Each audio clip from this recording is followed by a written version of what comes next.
Mike Fulper. Mike, there we go. Thank you. Thank you all for coming tonight. I'm just going to speak about jobs momentarily. Every administration since President Nixon has collaborated with the Communist Chinese. They've sent all our jobs, 50% or more of our jobs, to Communist China. Clinton tried to make it legal by NAFTA and GATT.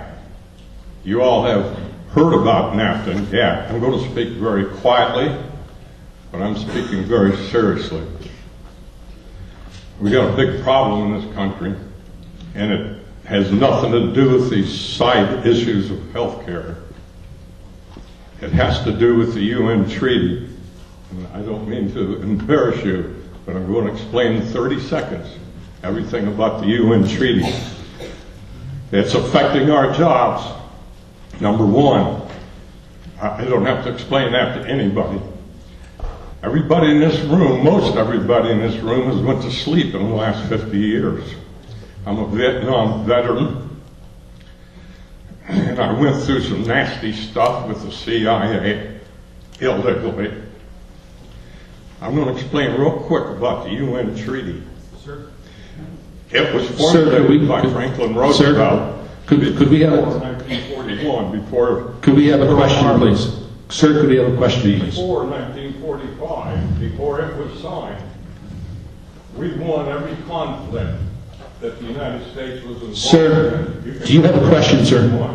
After 1945, after they signed the UN treaty, we lost every conflict. Korea, Vietnam, every conflict. Is there a question for a candidate? And yes, I got these 30 seconds. These people have spun their messages.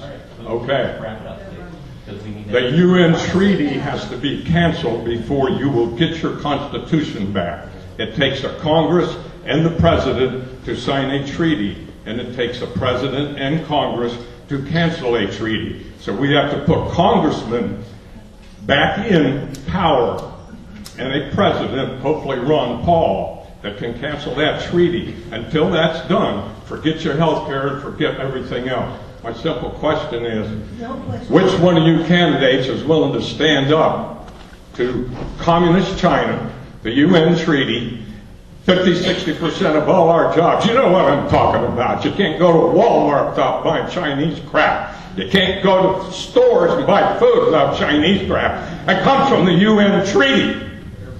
Study it, whether you're a lawyer or not. Which one of you is willing to stand up to Communist China, the communists in our government right now, and submit legislation to cancel those treaties? Somebody stand up.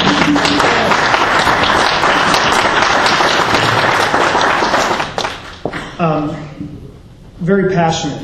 And I believe there's a lot of accuracy there. You know, we've made a lot of bad decisions, and our presidents have made some bad decisions, and so has Capitol Hill. And we do have to look at some of these treaties and make them right. I don't think one person is going to get that job done. Am I willing to stand up and say this is unconstitutional, this is destroying our country? Absolutely. I believe that, first of all, that it's not the job of, in addition to that, it's not the job of the federal government. It's not the federal government's responsibility to create jobs. It's the responsibility of the federal government to protect a free market system. That integrity, so that entrepreneurs and corporations and business owners and people who are innovative can do the job creation in this country. And of course, there are things like these kind of treaties that get in the way, overregulate and get in the way of allowing our people, you and I, to do what it is that we are supposed to be able to do, and that is to strengthen our own economy. The only job the federal government can create is a government job. And that don't produce anything for our country. And so, yes, we have to undo a lot of stuff that's unconstitutional. I think that Ron Paul was correct in a lot of this stuff. When he looks at it, there's not everything that Ron Paul believes that I'm in agreement with, but a lot of it I would say, yeah, we've got to undo some of these treaties that make no sense And I would stand and be a voice with those there to say, we've got to get this right.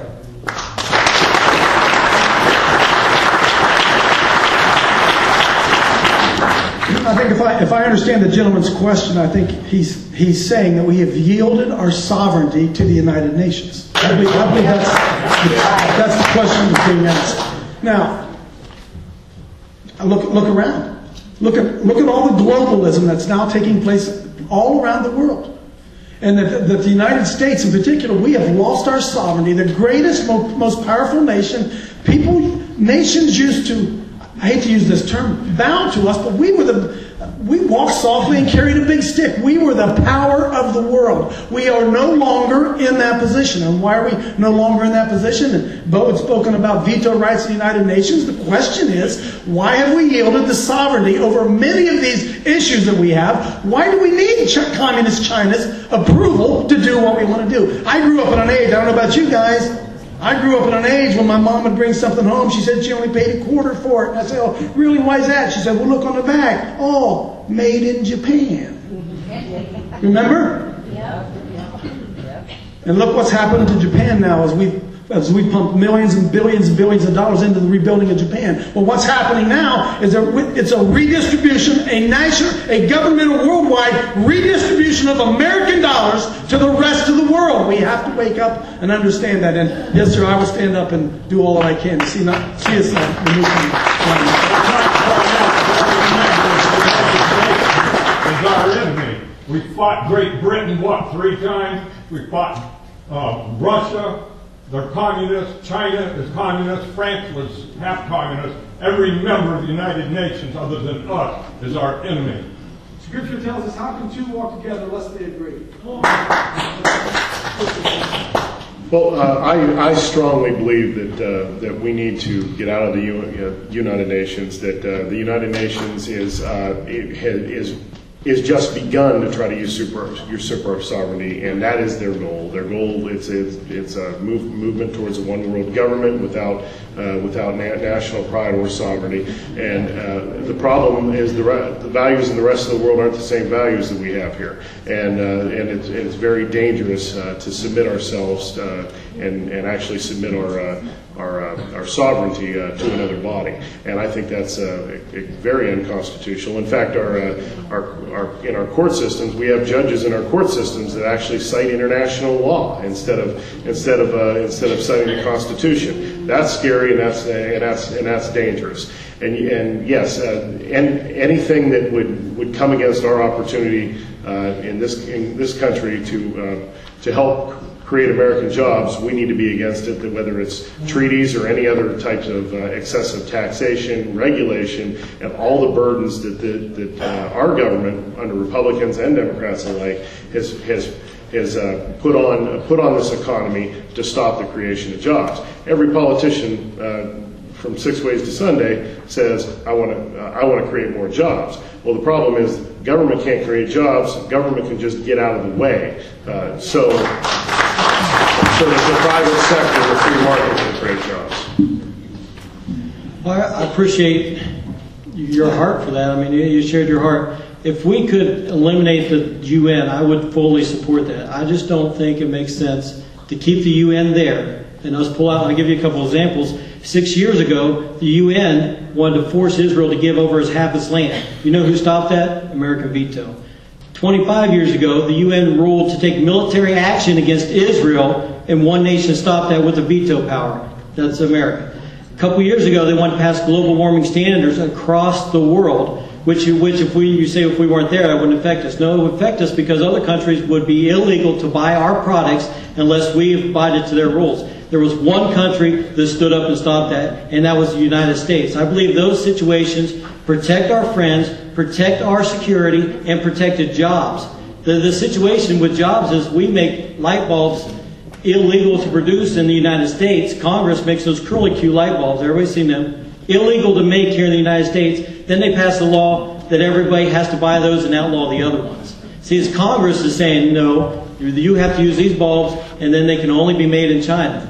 So that was passed by U.S. congressmen. And most of those congressmen that passed that bill had an R beside